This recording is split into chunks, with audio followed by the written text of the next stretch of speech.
Halo, assalamualaikum warahmatullahi wabarakatuh. Kami dari kelompok 11 ada Lara. Perkenalkan, nama saya Lastri Aryaningsih. Nama saya Lilik Sumaryanti.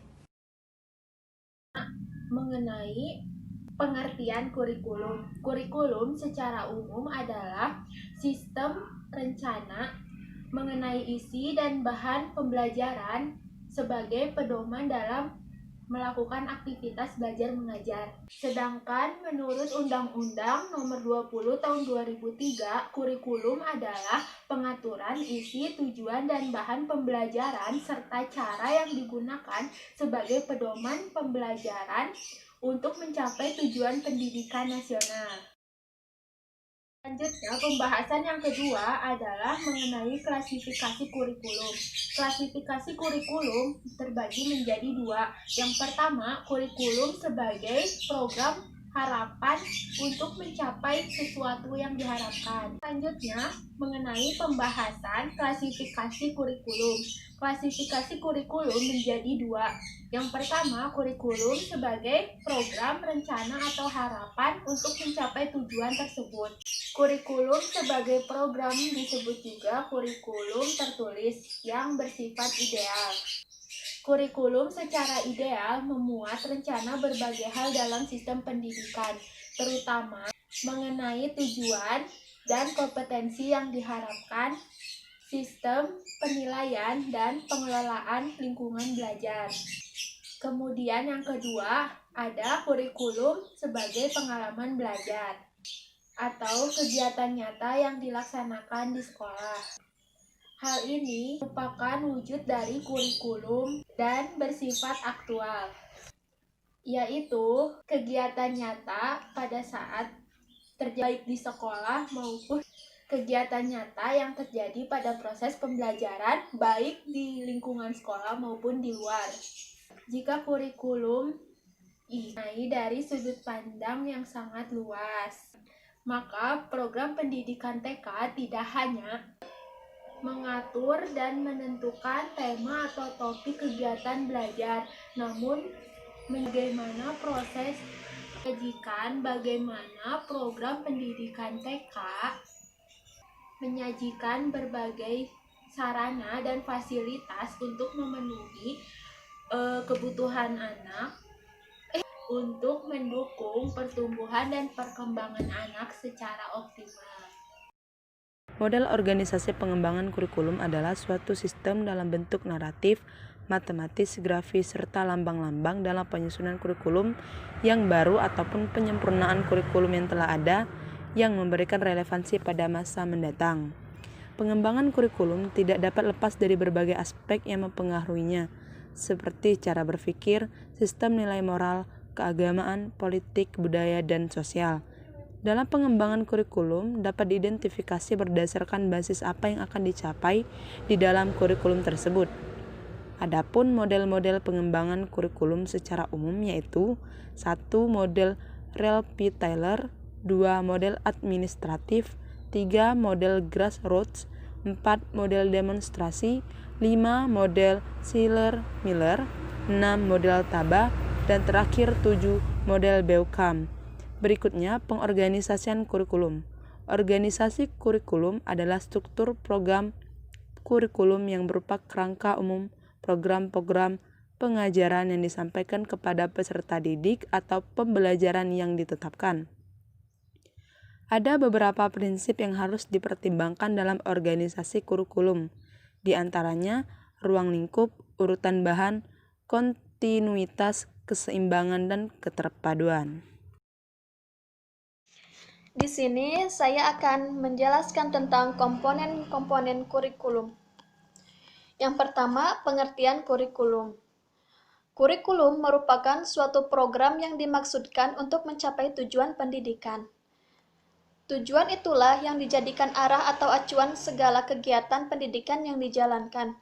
Berhasil atau tidaknya program pengajaran di sekolah dapat diukur dari seberapa jauh dan seberapa banyaknya pencapaian tujuan-tujuan tersebut. Dalam setiap kurikulum lembaga pendidikan, pasti dicantumkan tujuan-tujuan pendidikan yang akan atau harus dicapai oleh lembaga pendidikan yang bersangkutan. Kemudian, komponen-komponen kurikulum dibagi menjadi 4 komponen. Yang pertama, komponen tujuan. Komponen tujuan berhubungan dengan arah atau hasil yang diharapkan. Dalam skala makro, rumusan tujuan kurikulum erat kaitannya dengan filsafat atau sistem nilai yang dianut masyarakat. Yang kedua, komponen isi atau materi pelajaran. Isi kurikulum merupakan komponen yang berhubungan dengan pengalaman belajar yang harus dimiliki siswa. Isi kurikulum itu menyangkut semua aspek, baik yang berhubungan dengan pengetahuan atau materi pelajaran yang biasanya tergambarkan pada setiap materi pelajaran yang diberikan maupun aktivitas dan kegiatan siswa. Yang ketiga, komponen metode atau strategi. Strategi dan metode merupakan komponen ketiga dalam pengembangan kurikulum. Komponen ini merupakan komponen yang memiliki peran yang sangat penting, sebab berhubungan dengan implementasi kurikulum. Yang keempat, komponen evaluasi. Evaluasi merupakan bagian yang tak terpisahkan dari kurikulum. Melalui evaluasi dapat ditentukan nilai dan arti kurikulum sehingga dapat dijadikan bahan pertimbangan apakah suatu kurikulum perlu dipertahankan atau tidak dan bagian-bagian mana yang harus disempurnakan. Selanjutnya, saya akan menjelaskan tentang prinsip pengembangan kurikulum. Pengembangan kurikulum adalah istilah yang komprehensif. Di dalamnya mencakup perencanaan, penerapan, dan evaluasi. Perencanaan kurikulum adalah langkah awal membangun kurikulum ketika pekerja kurikulum membuat keputusan dan mengambil tindakan untuk menghasilkan perencanaan yang akan digunakan oleh guru dan peserta didik. Penerapan kurikulum atau biasa disebut dengan implementasi kurikulum berusaha mentransfer perencanaan kurikulum ke dalam tindakan operasional.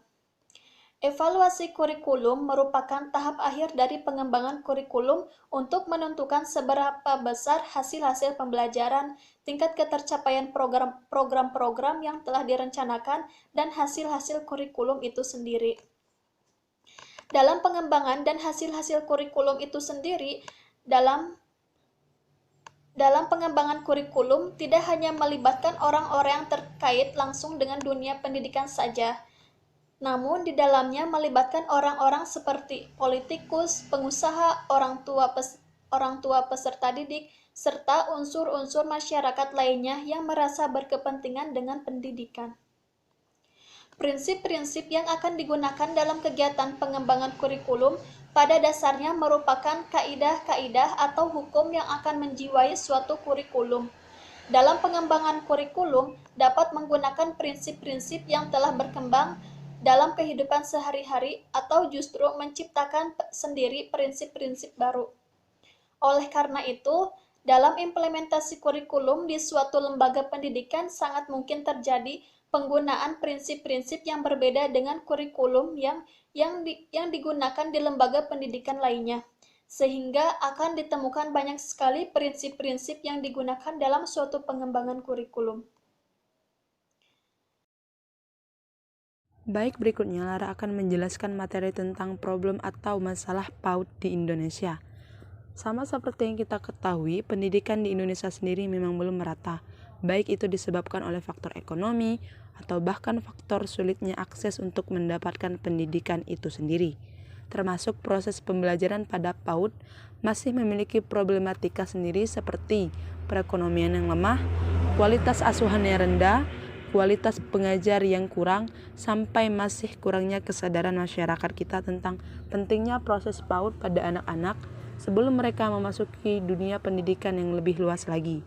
Maka dari itu, baik pemerintah ataupun kita sebagai calon pendidik lebih giat dan kerja keras lagi dalam mengembangkan proses PAUD terutama pada daerah-daerah yang tertinggal agar bisa membangun para generasi-generasi yang hebat untuk bangsa kita sendiri.